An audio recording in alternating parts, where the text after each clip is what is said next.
Hi y'all, it's Kimberly here. Thank you for coming to my channel. Well, I've done some videos lately about the Chrisleys, and I did do one talking about the heat issue, and I did get a comment saying, quit talking about myself, talk about the Chrisleys. But, you know, I needed to put in some context of how deadly the heat issue is.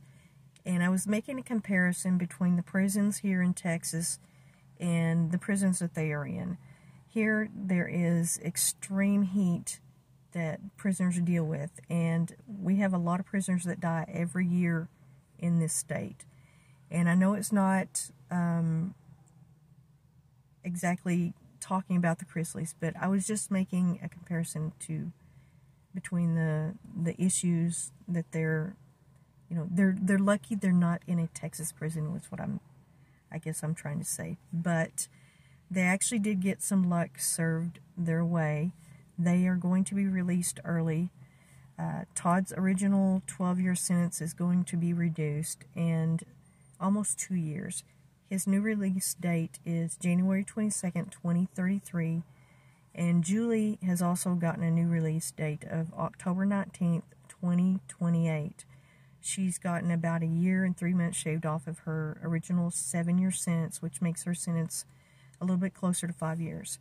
And the reason for this is there are types of programs that federal prisoners, inmates can apply for that can actually reduce their sentence. And a lot of these are evidence-based recidivism reduction programs.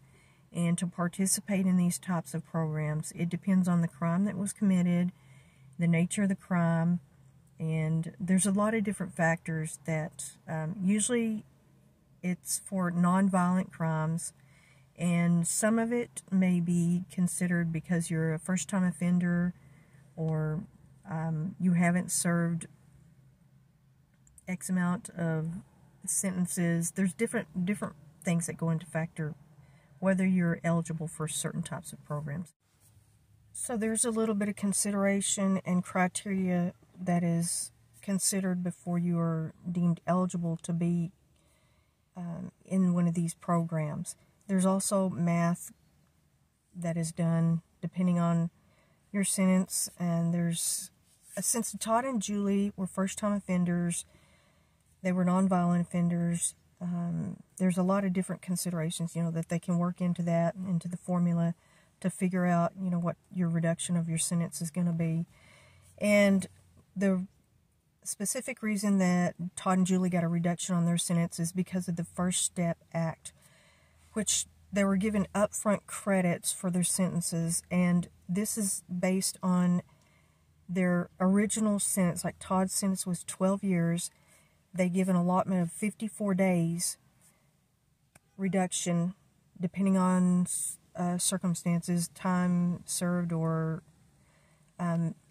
actually good behavior is harder to be usable in a federal conviction. But there's a lot of different determinations that will determine the actual amount of days that is knocked off your sentence. Like Todd's actual sentence was 12 years, and he did get credit for 54 days times 12, which is almost 2 years. I mean, I don't remember what the math was. I added it up. I don't remember the numbers. And the same thing for Julie. So that's how they came up with those numbers to knock off their sentence. And they also may be eligible for more reduction in their sentence because of new sentencing guidelines that are going to be implemented November 1st of this year of 2023. And that will give them credits because they are nonviolent first-time offenders.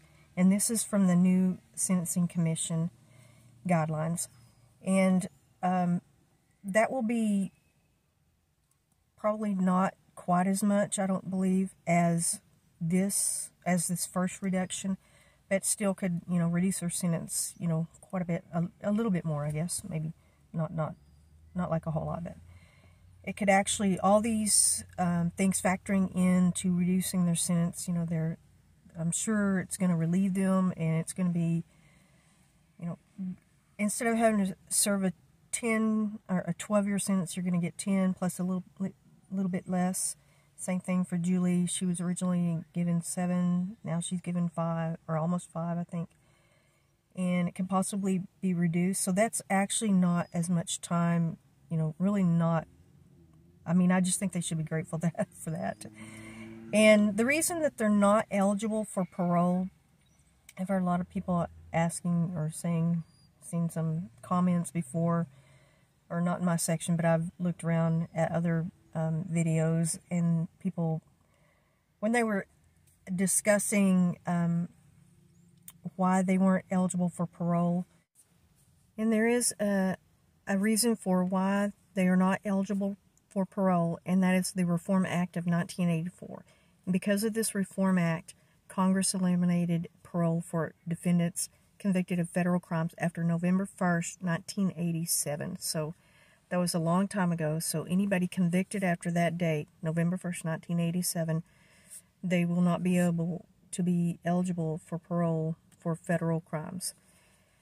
So that really leaves Todd and Julie to be dependent on other types of programs to help them get any reduction in their sentence.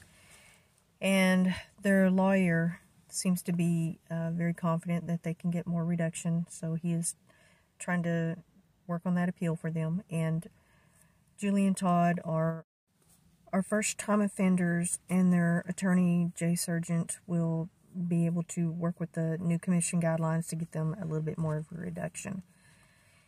And apparently Savannah, their daughter, has reported that they have been targeted by guards. Todd was photographed while he was asleep, and that's really an invasion of his privacy. That shouldn't be done. If anybody is in prison, I think they still have some right to privacy. A lot of your rights are taken away, but I do believe that that is improper. And also, there was something that she was saying about the guards padlocking the ice bins or something like that, and not allowing them to get ice to cool down with, because it's very hot. It's very hot at this time. Well, it's cooling down right now, thank goodness it is, but it was very hot. And as I'm reporting this, I think the weather is cooling down a little bit. I think there's maybe just a few more days or a week or so of some of this hot weather. In the area I'm in, it's already cooling down a little bit, thank goodness, So if they're having issues with that, I guess that'll be self-resolved because of the change in the weather anyway. Unfortunately, that's a lot of the stuff that they'll have to learn to deal with, is learning to deal with guards and the other ins and outs of just things that occur in prison. There's just a different set of circumstances, and they're not going to have any control over it, and that's going to be one of the biggest things I think that they'll have difficulty dealing with is, you can't control hardly any aspect of your life when you're in lockup.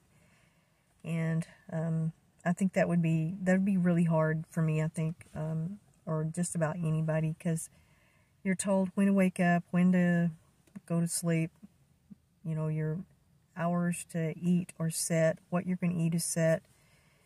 So you have very little control over your life, and you just have to do the best that you can when you're in there, and hopefully they'll be okay. I'm sure they will be. I mean, they seem to have very positive attitudes.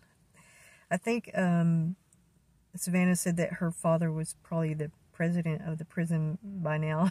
So I think they'll weather through this. It'll be hard, but they'll get through it. Well, thank you all, and sorry this video was super edited. It was heavily edited.